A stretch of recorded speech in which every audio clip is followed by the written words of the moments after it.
Hello friends, welcome back to Mami's love kitchen. இன்றைக்கி நம்ம ஒரு வித்தியாசமான ரெசிபி. நம்ம கத்திரிக்காய் வச்சு நிறையா பண்ணியிருப்போம். சவுத் இண்டியன் இல்லை நார்த் இண்டியன் கூட இருக்கும். பட் இன்றைக்கி நம்ம வந்து ஒரு டிஃப்ரெண்ட்டான ஒரு டிஷ்ஷு, எக் பிளான்ட் கேசரோலும் சொல்லலாம். இல்லை இதை வந்து நம்ம லசானியா மாதிரியும் சொல்லலாம். லசானியாவில் அந்த பாஸ்தா மாதிரி யூஸ் பண்ணுவோம்ல, அது கிடையாது. Full and full egg plant இந்த கத்திரிக்காய் வச்சு தான் பன்னீர் சேர்க்க போகிறோம், கொஞ்சம் சீஸும் சேர்க்க போகிறோம்.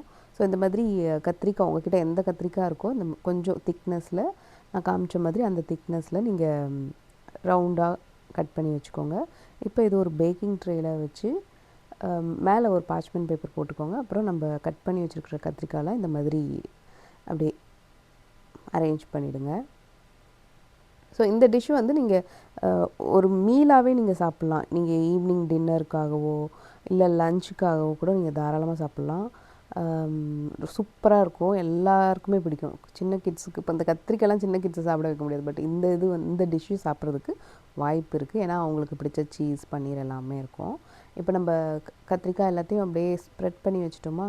இப்போது அதில் கொஞ்சமாக ஆயில் வந்து நான் ஸ்ப்ரே பண்ணி விட்டுருக்கேன். கொஞ்சமாக சால்ட்டு, கொஞ்சமாக பெப்பர், எல்லாம் ஒரு ஹாஃப் டீஸ்பூன் இருந்தால் போதும். உப்பு மட்டும் உங்களுக்கு தேவையான அளவுக்கு சேர்த்துக்கோங்க. இப்போ நம்ம இதை அவனில் வச்சு 400 டிகிரி ஃபாரன்ஹைட்டில் ஒரு 30 மினிட்ஸ் நம்ம இதை பேக் பண்ண போகிறோம். இதுக்கு வந்து நம்ம ஒரு ஃபில்லிங், அதுக்கு மெயினாக யூஸ் பண்ண போகிறது பன்னீர். நான் வந்து வெஜிடேரியன் ஆப்ஷன்றதுனால பன்னீர் எடுத்திருக்கேன். இதை தவிர்த்து நீங்கள் வெஜ்லேயே வேறு வேணும்னா சோயா சங்க்ஸ் இருக்கு இல்லையா, அது கூட சேர்த்துக்கலாம். இல்லை நீங்கள் நான்வெஜ் சாப்பிட்றவங்களா இருந்தீங்கன்னா சிக்கன் இல்லை உங்களுக்கு எந்த மீட்டு பிடிக்குமோ அது நீங்கள் தாராளமாக சேர்த்துக்கலாம். பன்னீர் போடுற இடத்துல ஒரு மின்ஸ்டு மீட் சேர்த்துக்கலாம். இப்போ நம்ம பேனில் கொஞ்சமாக எண்ணெய் ஊற்றிட்டு கட் பண்ணி வச்சுருக்கிற பூண்டு அது லைட்டாக வதக்கிட்ட பிறகு கட் பண்ணி வச்சுருக்கிற வெங்காயம் வந்து கொஞ்சம் லைட்டாக கேரமலைஸ் ஆகணும், அந்த அளவுக்கு வதக்கிட்ட பிறகு கட் பண்ணி வச்சுருக்கிற தக்காளியும் சேர்த்துக்கலாம். இது கொஞ்சம் சாஃப்ட் ஆகணும். இந்த ஃபில்லிங்க்கு தேவையான அளவு உப்பு சேர்த்துக்கோங்க. இப்போ தக்காளி நல்லா சாஃப்ட் ஆகிடுச்சு இல்லையா, நான் கிரேட் பண்ணி வச்சுருக்கிற பன்னீரை இப்போ சேர்த்துக்கிறேன் நான். ஸோ பன்னீருக்கு பதிலாக உங்களுக்கு டோஃபு சேர்க்கணுன்னாலும் தாராளமாக சேர்த்துக்கலாம், உங்களோட இஷ்டம்தான். இப்போ இதெல்லாத்தையும் மிக்ஸ் பண்ணிவிட்டு உப்பு தேவைப்படுச்சுன்னா இன்னும் கொஞ்சம் கூட நீங்கள் சேர்த்துக்கோங்க. காரத்துக்கு வந்து நம்ம மிளகாய் தூள் சேர்த்துக்கலாம். ஸோ இது வந்து உங்களுக்கு ரொம்ப மசாலாவெல்லாம் இருக்காது இந்த டிஷ்ஷு. ஏன்னா நம்ம இதை வந்து ஒரு மீலாகவே சாப்பிட போகிறோன்றதுனால உங்களுக்கு வந்து கொஞ்சம் அப்படியே சட்டிலாக தான் இருக்கும். பட் டேஸ்ட் வந்து இந்த காயோட பன்னீர் சீஸ்லாம் சாப்பிடும்போது ரொம்ப நல்லாயிருக்கும். உங்களுக்கு வந்து ரொம்ப ஹெவியாக இருக்காது. இப்போ நீங்கள் டயட்டில் இருக்கீங்க, எனக்கு ஏதாவது ஒரு ஃபுட்டு நல்ல ஸ்பெஷலாக சாப்பிடணும் போல் இருக்குன்னா இது வந்து ஒரு கில்ட் ஃப்ரீ ஃபுட்டு. இப்போ நான் வந்து ஒரு ½ டீஸ்பூன் மிளகாய் தூள் சேர்த்துருக்கேன். உங்கள் காரத்துக்கு இன்னும் வேணும்னாலும் நீங்கள் சேர்த்துக்கலாம். அப்புறம் கட் பண்ணி வச்சுருக்கிற கொத்தமல்லி, இது எல்லாத்தையும் மிக்ஸ் பண்ணிட்டோன்னா நம்மளோட அந்த ஃபில்லிங் ரெடி ஆகிடும். ஸோ பன்னீர் அண்டு கத்திரிக்காவுமே இதோட காம்பினேஷனுமே நல்லா இருந்துச்சு. நீங்கள் வந்து மீட்டெலாம் வச்சு பண்ணுறீங்க, சிக்கன் வச்சு பண்ணுறீங்க அப்படின்னாலும் அதுவுமே இன்னுமே டேஸ்டியாகவே இருக்கும்.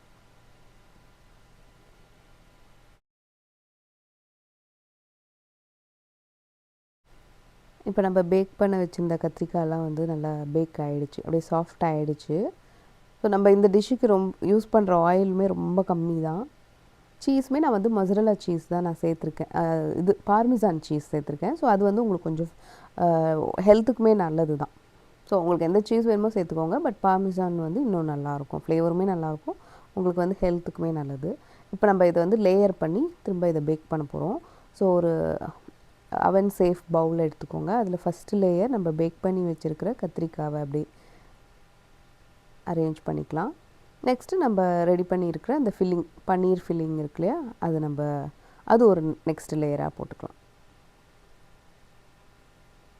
ஸோ உங்களுக்கு இது ஃபுல்லாக பேக் ஆகி வரும்போது சாஃப்டாக கரெக்டாக இருக்கும். உங்களுக்கு சாஸியாக வேணும்னு நினச்சிங்கன்னா இன்னும் கொஞ்சம் கூட நீங்கள் தக்காளி போட்டு கூட நீங்கள் சேர்த்துக்கலாம். பட் எனக்கு வந்து இந்த டெக்ஸ்சர் ரொம்ப பிடிச்சிருந்துச்சு. இப்போ நம்ம பன்னீர் ஃபில்லிங் போட்டோம். நெக்ஸ்ட்டு வந்து பார்மெசான் சீஸ் அது நான் சேர்த்துருக்கேன். இப்போ நெக்ஸ்ட்டு லேயர் திரும்ப கத்திரிக்காய், பன்னீர், சீஸ். ஸோ அப்படியே உங்களுக்கு கிட்டத்தட்ட லசானியா இருக்கு இல்லையா, அந்த ப்ரொசீஜர் தான் இது. லசானியாவில் அந்த ஷீட்ஸ் வைப்போம், அதுக்கு பதிலாக இங்கே கத்திரிக்காவை வைக்கிறோம். டேஸ்ட்டு வந்து நான் சொன்ன மாதிரி கிட்ஸுக்கு கூடமே பிடிக்கிற அளவுக்கு தான் இது நல்லாவே இருக்கும். ஸோ நம்ம கத்திரிக்காய் வச்சு இந்த பொரியல், வறுவல், அந்த குழம்பு அந்த மாதிரி ட்ரை பண்ணுவோம். இது ஒரு வாட்டி ட்ரை பண்ணி பாருங்கள், இதுவுமே உங்களுக்கு பிடிக்க ஆரம்பிச்சிடும். ஸோ இந்த மாதிரி நம்ம எல்லாத்தையுமே டபுள் லேயராக போட்டிருக்கோம். இப்போ மேலே டாப் லாஸ்ட் லேயருக்கு வந்து நம்ம சீஸோடு நம்ம அதை முடிச்சுக்கலாம்.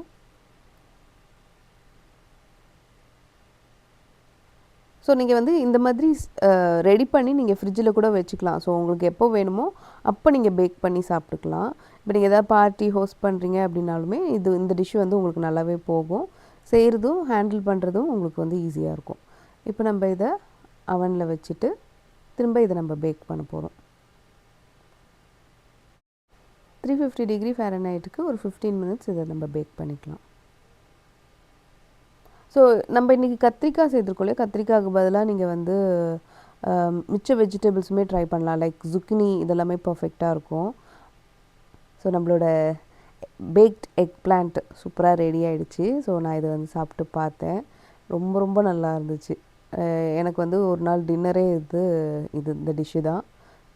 நீங்களும் எல்லோரும் ட்ரை பண்ணி பாருங்கள். உங்களுக்கு பிடிச்சிருந்துச்சுன்னா கண்டிப்பாக கமெண்ட்ஸில் உங்களோட ஃபீட்பேக்கை சொல்லுங்கள்.